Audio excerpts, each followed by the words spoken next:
Biology में हमारे पास दो तरह की इंटरेक्शंस होती हैं, दो तरह के बॉन्ड्स होते हैं, कोवलेंट बॉन्ड्स और नॉन कोवलेंट बॉन्ड्स।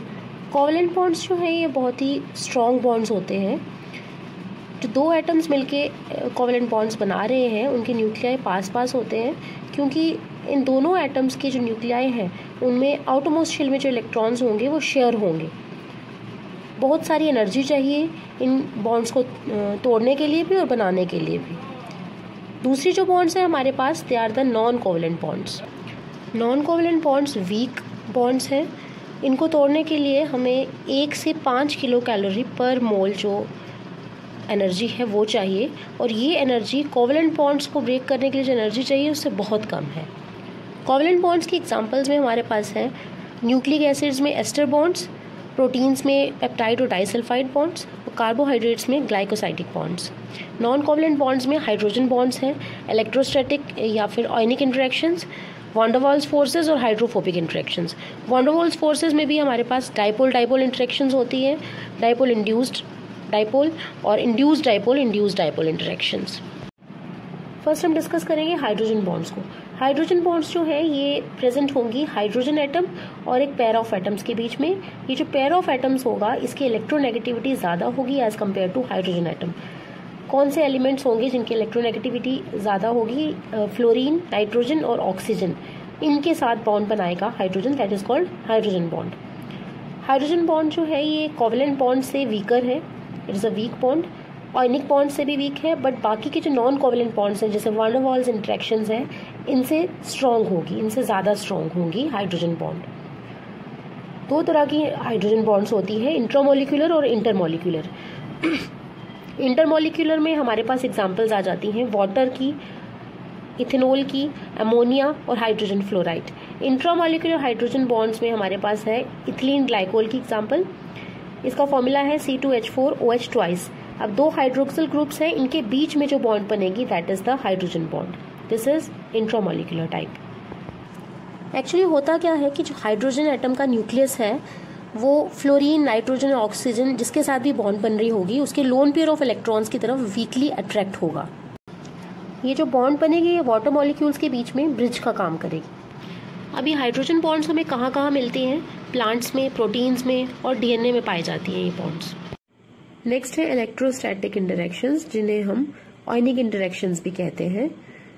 ये जो इंटरेक्शंस हैं ये अपोजिटली चार्ज एटम्स, ये ग्रुप ऑफ एटम्स के बीच में होती हैं। दो तरह की होती हैं, अट्रैक्टिव या फिर रिपल्सिव नेचर की। एक इलेक्ट्रोस्टैटिक इंटरेक्शंस का एक इम्पॉर्टेंट एस्पेक्ट है हमारे पास हाइड्रेशन ऑफ आयंस। हमें पता है कि वाटर मॉलिक्यूल्स जो है ये पोलर नेचर के हैं, इसलिए ये चार्ज आयंस की तरफ अट्रैक्ट होंगे।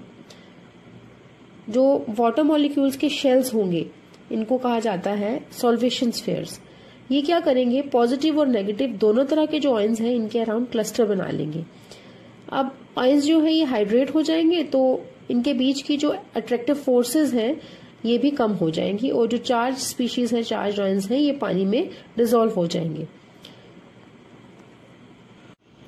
अब वाटर या किसी भी सॉल्वेंट की वो एबिलिटी जिससे वो आयंस के बीच की जो अट्रैक्टिव फोर्सेस हैं उनको कम करता है, उसे हम कहते हैं डाइलेक्ट्रिक कांस्टेंट। अब हम लोग जानते हैं कि वाटर को यूनिवर्सल सॉल्वेंट कहा जाता है। वो क्यों कहा जाता है? क्योंकि इसका डाइलेक्ट्रिक कांस्टेंट बहुत ज्यादा है। ये बहुत सारे आयनिक या पोलर सब्सटेंसेस जो हैं उनको खुद में डिसॉल्व कर लेता है। अब ये इलेक्ट्रोस्टैटिक या आयनिक बॉन्ड्स जो हैं ये मिलती कहाँ कहाँ है हमें? नेचर में बहुत सारे बायोमॉलिक्यूल्स जो हैं वो वहां पर यही बॉन्ड्स होती है, इलेक्ट्रोस्टैटिक इंटरेक्शंस होती हैं। जैसे न्यूक्लिक एसिड्स हैं वहां पर मैग्नीशियम और फॉस्फेट ग्रुप के बीच में आयनिक बॉन्ड बनती है। प्रोटीन्स में सॉल्ट ब्रिजेस का फॉर्मेशन होता है। इसी तरह से और बहुत सारी एग्जांपल्स हैं इलेक्ट्रोस्टैटिक इंटरेक्शंस की। नेक्स्ट है हाइड्रोफोबिक इंटरेक्शंस। जब नॉन पोलर सब्सटेंसेस को वाटर में मिक्स किया जाता है तो ये छोटे छोटे ड्रॉपलेट्स में कन्वर्ट हो जाते हैं। अब ये प्रोसेस क्यों होता है? This is because of hydrophobic interactions.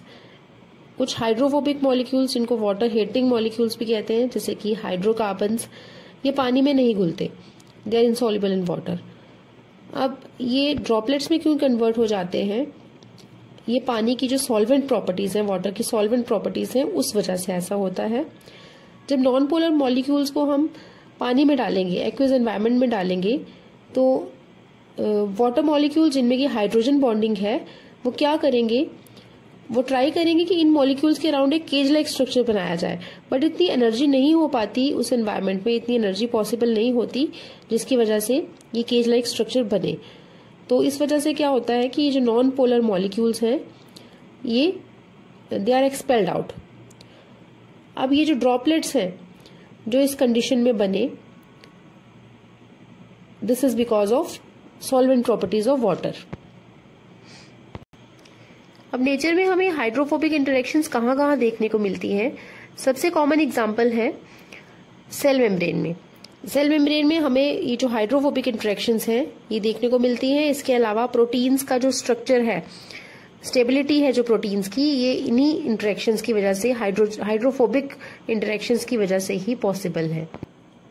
Next है वॉन डर वाल्स फोर्सेस या von der Waals interactions.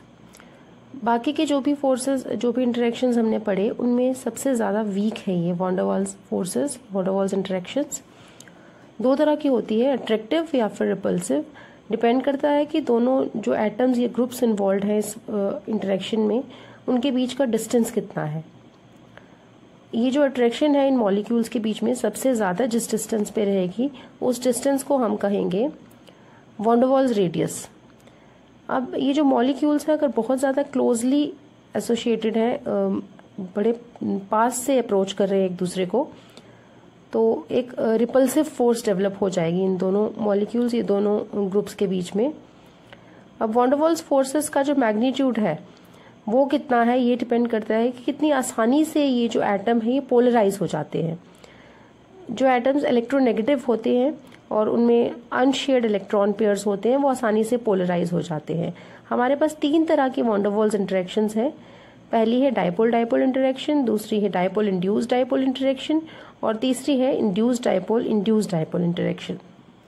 Dipole dipole interactions में एक मॉलिक्यूल का पॉजिटिव एंड और दूसरे मॉलिक्यूल का नेगेटिव एंड ये एक दूसरे को फेस करेंगे। डाइपोल इंड्यूस्ड डाइपोल इंटरेक्शंस में क्या होता है, एक मॉलिक्यूल का जो परमानेंट डाइपोल होगा वो दूसरे मॉलिक्यूल में एक टेम्पररी डाइपोल इंड्यूस करेगा और उसकी जो इलेक्ट्रॉन डिस्ट्रीब्यूशन है, इलेक्ट्रॉन स्ट्रक्चर है, उसको डिस्टर्ब करेगा, उसको डिस्टॉर्ट कर देगा। नेक्स्ट है इंड्यूस्ड डाइपोल इंटरेक्शंस। इसमें क्या होता है, एक मॉलिक्यूल में ऑलरेडी एक टेम्पररी डाइपोल इंड्यूस हो चुका है, वो क्या करेगा, नेबरिंग मॉलिक्यूल जो होगा उसमें भी जो इलेक्ट्रॉन्स हैं उनको पोलराइज कर देगा। ये जो इंड्यूस्ड डाइपोल इंटरेक्शंस हैं इनको हम लंडन डिस्पर्शन फोर्सेस भी कहते हैं, और these are extremely weak forces as compare to other forces. तो ये था हमारा van der Waals forces. So this was all about biological interactions और types of bonds in biomolecules, types of bonds in nature. इसी तरह के और भी टॉपिक्स हम डिस्कस करेंगे। Keep watching. Thank you.